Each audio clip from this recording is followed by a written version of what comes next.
what is lesbian feminism and what is the lesbian feminist angle on transgender ideology? I think Magdalene Burns' work defines lesbian feminism precisely, and I think her videos and her texts are so to the point, and I think her legacy will keep having an impact on young lesbians and feminists for decades.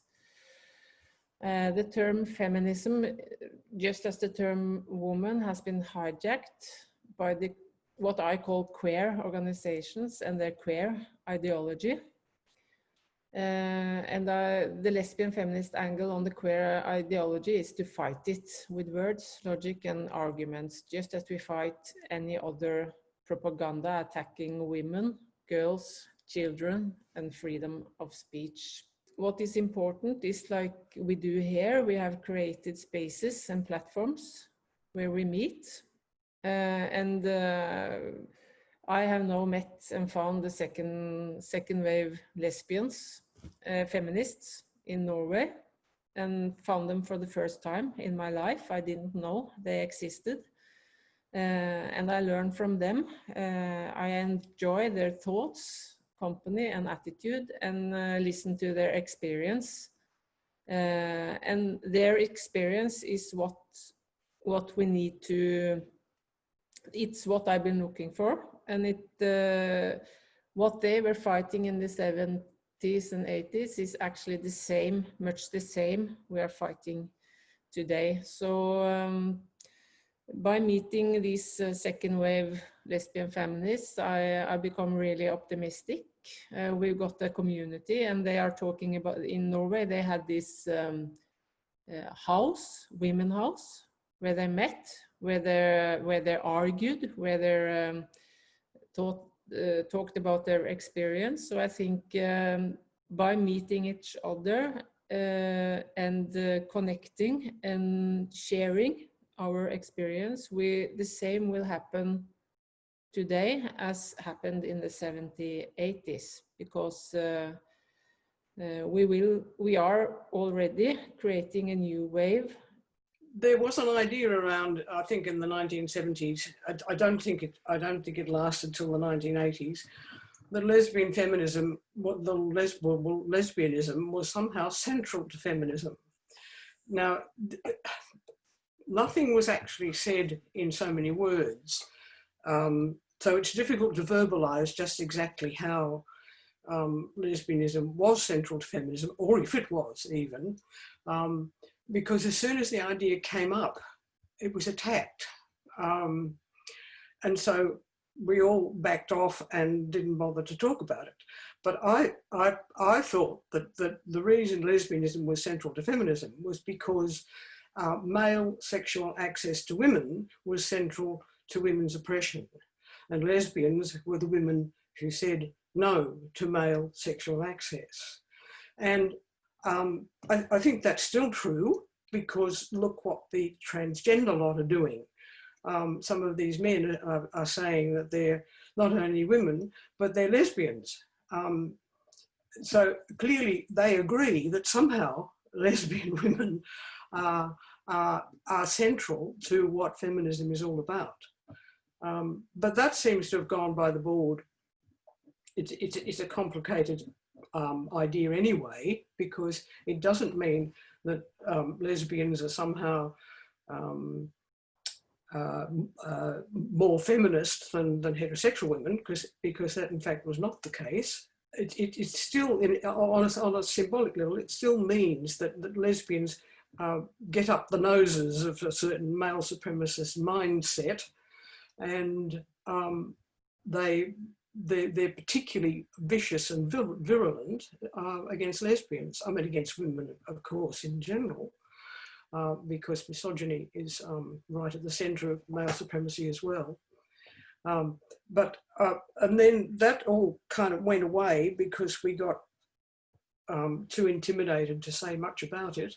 And lesbianism just settled down into something like just another sexual preference, in a sort of liberal tolerance. I was very blessed to come of age during the second wave of feminism. and my lesbian coming out experience is very tied in with that. And lesbian feminism, to me, and what I think it really was during that time, was a joining together of second wave radical feminism and gay liberation. But it was always more than the sum of its parts. It was really about the rebellion of women against patriarchy. And as a woman wrote in 1971 in The Woman Identified Woman, lesbianism was defined as the rage of all women condensed to the point of explosion. And throughout the late 20th century, our lesbianism was not seen by most lesbian feminists as just a inborn difference, but as a social movement and about female bonding and solidarity and struggle, and a challenge to the institution of compulsory heterosexuality, which oppressed all women. And it meant a refusal to put men first, and that you centered other women in every way, politically, socially, emotionally, sexually, as part of the struggle for women's liberation. And I still see it that way. Ideologically, lesbian feminism is the exact opposite of transgender ideology. Lesbian feminists reject gender roles as social constructs that are part of the oppression of women. We don't deify them. We don't essentialize them. We reject the idea of cis, the idea that some women are naturally feminine and like their oppression and it fits them. We reject that. Lesbian feminists have also always been advocates for women-only organizing. We came out of the women-only organizing of the 1970s and radical feminism, the consciousness-raising groups, the political marches that were women-only.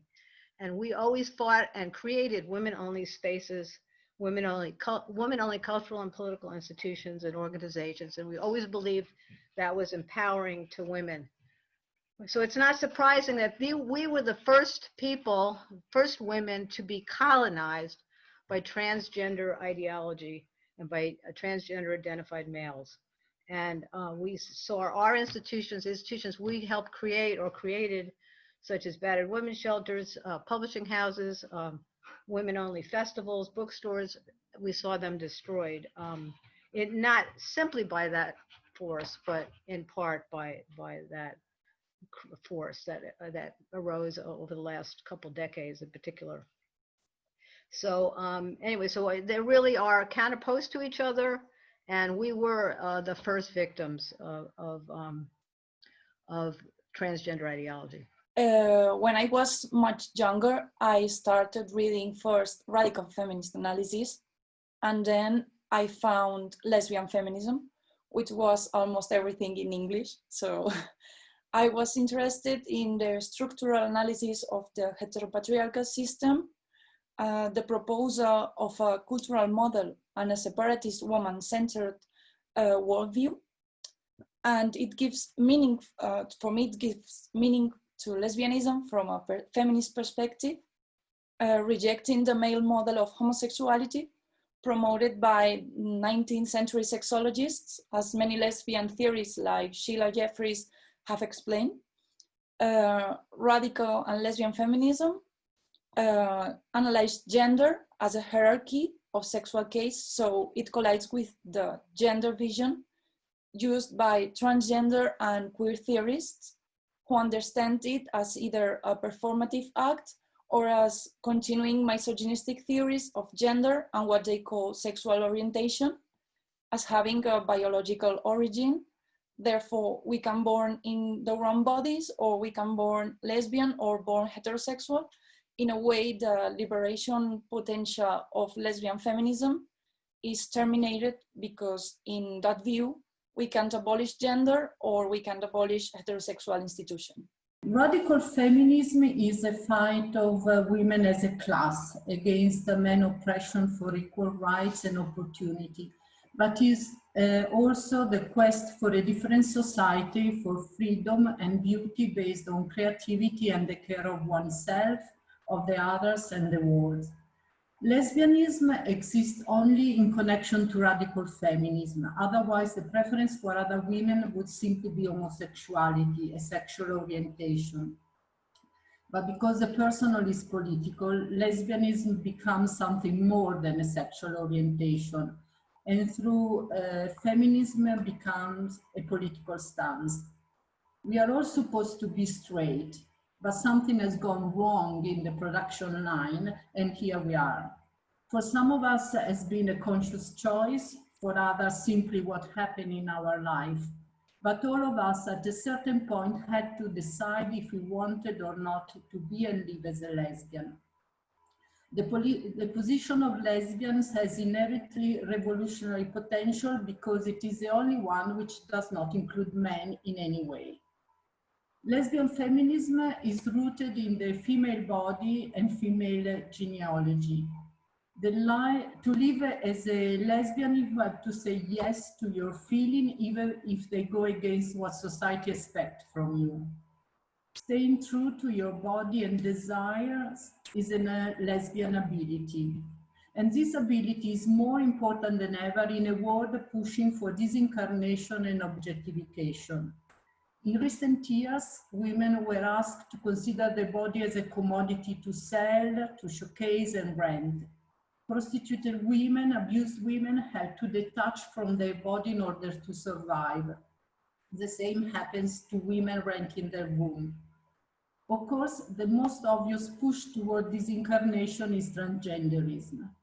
So I think that as lesbians, as women who pay attention to their body and feelings, even if that comes at a price, we keep an element of sanity which is otherwise disappearing and it is essential to build a sound political approach to reality. Lesbians are the one who would suffer more from if transgender's demands are implemented. The spaces we have built with a lot of work and commitment are in danger. For men declaring a female gender identity, being recognized as a lesbian is the ultimate hallmark of success, and so they target us. But in a way, this is not totally new. I still vividly remember a man pounding on the door of the only lesbian space we had in Milan when I was young.